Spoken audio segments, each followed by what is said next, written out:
Bengkulu pada suatu masa berlimpah dengan hasil bumi, dihuni rupa-rupa suku bangsa, mulai dari suku Rejang, Serawai, Pasemah, Melayu, Muko-Muko, sampai Enggano.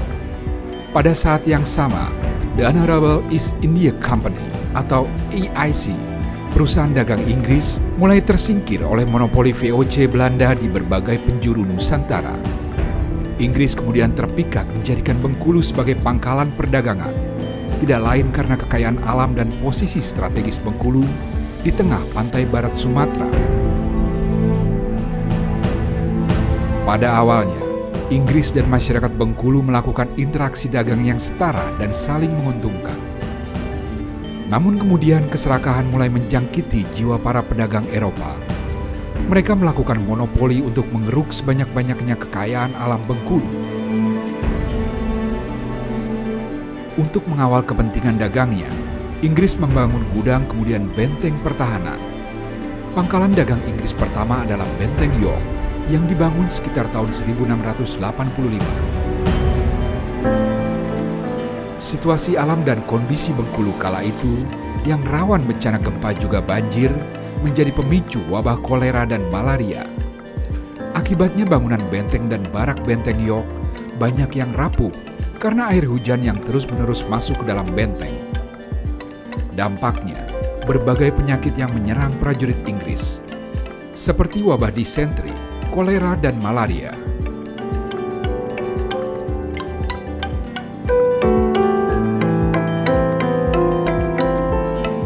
Sejak tahun 1714, di bawah kepemimpinan Joseph Collet, Inggris meninggalkan Benteng York dan memindahkan lojinya ke Ujung Karang. Loji Ujung Karang ini hanya bangunan sementara, sambil menunggu selesainya pembangunan benteng baru yang lebih besar. Pembangunan benteng baru ini dikerjakan oleh pekerja dari India. Benteng inilah yang kemudian dikenal sebagai Benteng Marlborough, sebagai kenangan kepada komandan militer Inggris, the First Duke of Marlborough.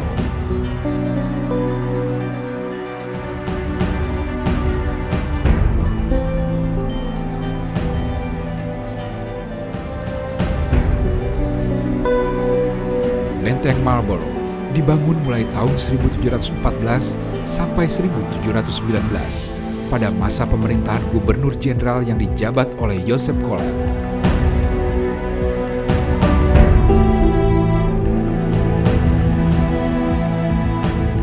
Benteng Marlborough berdiri kokoh di tepian Samudra Hindia, di atas bukit dengan ketinggian sekitar 8,5 meter di atas permukaan laut. Benteng ini menghadap ke selatan dan memiliki luas sekitar 44.100 meter persegi. Dari atas benteng ini, Inggris memiliki kedudukan yang kuat dengan pengawasan total ke hamparan laut lepas dan sepanjang pantai Tapak Padri yang bersambung ke pantai Panjang. Tujuan utama dibuatnya Benteng Marlborough adalah sebagai basis pertahanan militer Inggris. Namun, seiring dengan kuatnya pengaruh Inggris di Bengkulu, maka fungsi benteng berubah menjadi kepentingan perdagangan.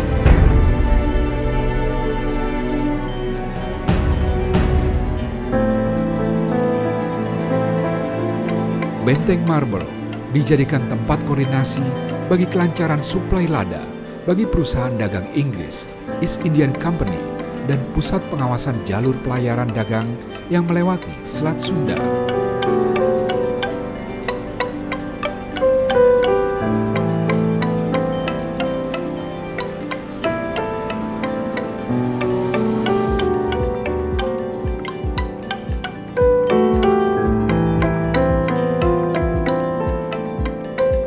Di gerbang pintu masuk sebelah kanan dan kiri, terdapat dua koridor yang sekarang telah berubah fungsi menjadi meja penyambutan pengunjung.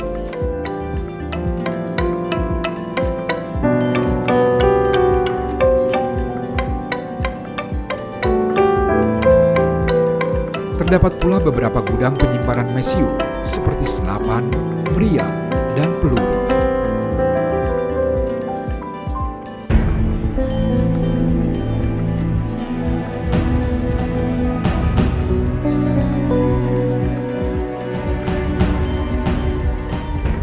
Benteng Marlborough pula yang menjadi saksi sejarah perpindahan kekuasaan kawasan Bengkulu dari masa ke masa.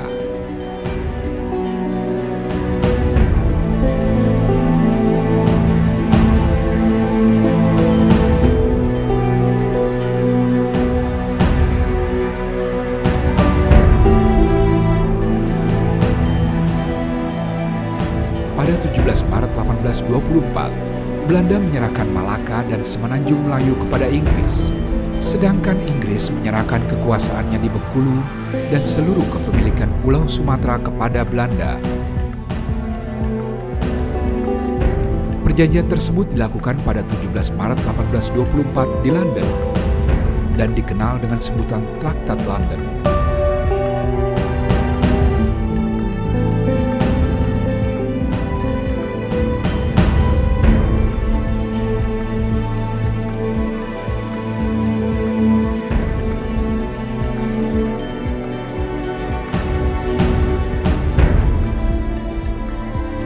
Pada perjanjian ini, Belanda diwakili oleh Hendrik Vogel dan Anton Reinhard Falk, sedangkan Inggris diwakili oleh George Canning dan Charles Watkin William Wynne.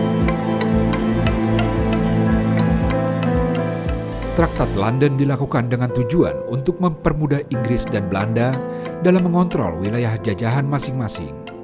Saat itu, sebagian besar jajahan Inggris di Semenanjung Melayu dan Belanda di Indonesia. Traktat London menukar kekuasaan Inggris atas Bengkulu dengan Tumasik yang kini bernama Singapura.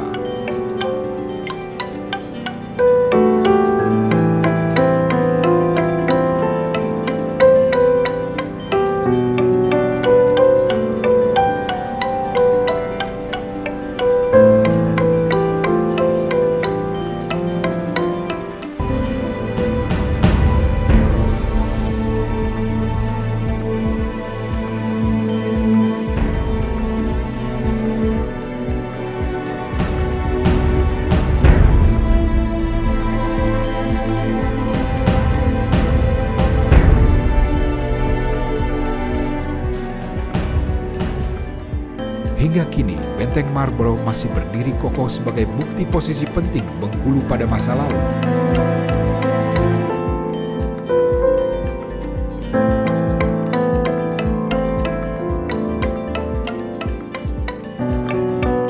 Posisi penting dalam lintasan sejarah yang mesti dijaga dan dilestarikan sebagai pengingat betapa Bengkulu memiliki potensi besar untuk kembali berjaya di kancah dunia.